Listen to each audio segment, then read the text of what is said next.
রাজ্যে পালাবদলের পর থেকে বিভিন্ন পুরসভা এলাকায় সেখানেও রীতিমতন ভাঙন দেখা দিচ্ছে। পুরো বোর্ড তৃণমূল কংগ্রেসে পরিচালিত ছিল এবং সেই পুরো বোর্ডগুলো ধীরে ধীরে ভাঙতে শুরু করে দিয়েছে। তার কারণ তৃণমূলের যেই সকল কাউন্সিলররা ছিলেন, যারা চেয়ারম্যান ছিলেন এবং যারা ভাইস চেয়ারম্যান ছিলেন, তারা ধীরে ধীরে পদত্যাগ করতে শুরু করে দিয়েছেন। রাজ্যে কার্যত ছবিটা প্রত্যেকটা জায়গায় বলা চলে একই রকমের। নদিয়ার খবর আপনাদের সামনে রাখবো এবং নদিয়ায় সেখানে বীরনগর পৌরসভা, সেখানেও চেয়ারম্যান এবং যিনি ভাইস চেয়ারম্যান ছিলেন তারা পদত্যাগ করলেন। আর তাদের পদত্যাগের পরই কার্যত একটা বিষয় স্পষ্ট হয়ে গেল যে এবার আর পুরবোর্ড সেখানে থাকছে না। নদিয়ার বীরনগর পৌরসভাকে ঘিরে রীতিমতন রাজনৈতিক জল্পনা এই মুহূর্তে শুরু হয়ে গেছে। আজ সকালে পুরসভার চেয়ারম্যান এবং ভাইস চেয়ারম্যান তারা পদত্যাগ করেন।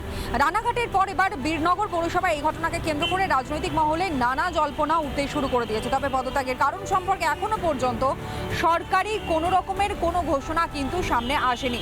আর শুধুমাত্র এই নদিয়ার বীরনগর তা নয়, গোবরডাঙ্গা পুরসভাতেও সেখানে 14 জন কাউন্সিলর তারা আচমকাই পদত্যাগ করলেন এবং সর্বোপরি সেখানকারও চেয়ারম্যান তিনিও পদত্যাগ করেছেন।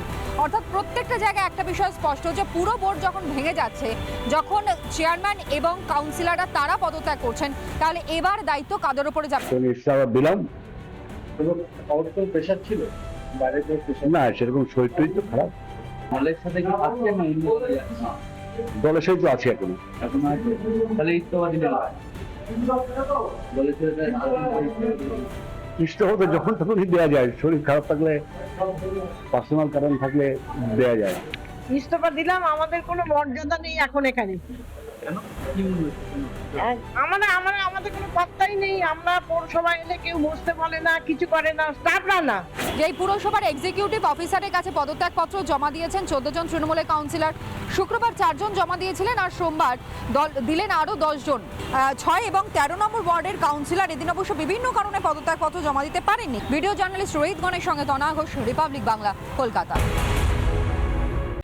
নানা ধরনের কন্টেন্ট দেখার জন্য লাইক করুন, শেয়ার করুন আমাদের ফেসবুক পেজ, সাবস্ক্রাইব করুন আমাদের ইউটিউব চ্যানেল।